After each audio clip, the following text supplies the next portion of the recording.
हे बघा, आज तुम्हाला मी छान सुक्कं कारलं बनवून दाखवणार आहे.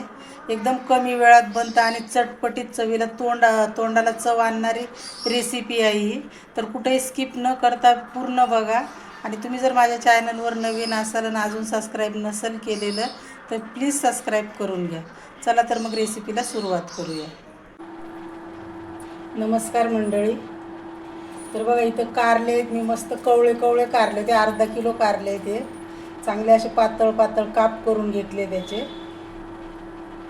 आणि कढई तापायला ठेवली. आता याच्यात थोडं तेल टाकून घेते.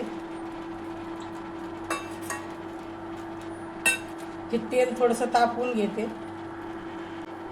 तर तेल तापले बघा हे चांगलं. आता हे स्वच्छ 2-3 पाण्याने कारले धुवून घेतले. याच्यात काहीच नाही टाकलेलं, लिंबू मीठ काहीच नाही.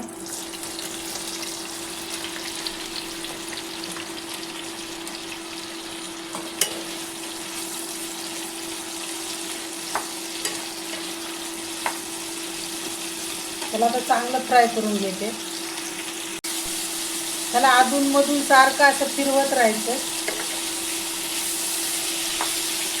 नाही फिरवलं तर खाली एक साईडला शेकतील आणि एक साईडला तसंच राहतील, म्हणून याला खालीवर करून घ्यायचं.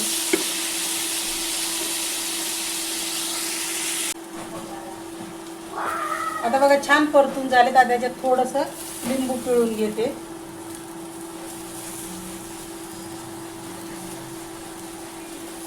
अर्धा लिंबाचा रस पिळून घेतला याच्यात. त्याला चांगलं खालीवर करून घ्यायचं. आणि आता हे शेगडी बंद करते. इथं बघा, आता मी 1 चमचा मोठा भरून धन्याची पावडर घेतली, थोडासा हिंग आहे, ही थोडी हळद आहे आणि मिरची पावडर आहे 1 चमचा.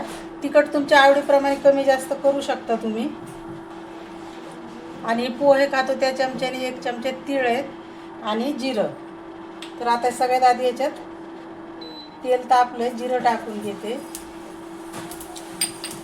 आणि हे तीळ आहे ते तीळ टाकते. त्या तिळामुळं कारल्याला चव एकदम छान येते बघा. आणि सगळे मसाले आणि कारले परतून घेतले होते ते कारले टाकले याच्यात. आता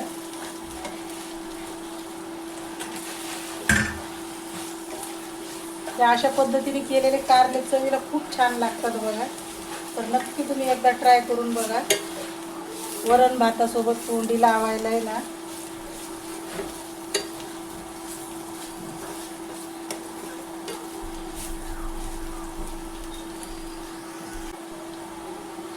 चवीपुरतं थोडंसं मीठ टाकते.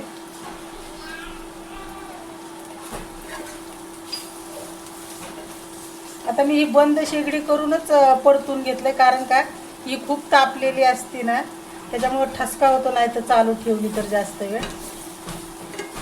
बस आता त्याच्यात थोडीशी वरून कोथिंबीर टाकते.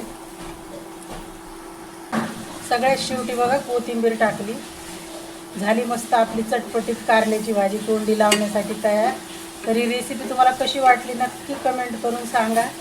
आणि आवडल्यास लाईक शेअर सबस्क्राईब नक्की करा. बघा जवळून दाखवते, खूपच छान लागते ही भाजी. धन्यवाद.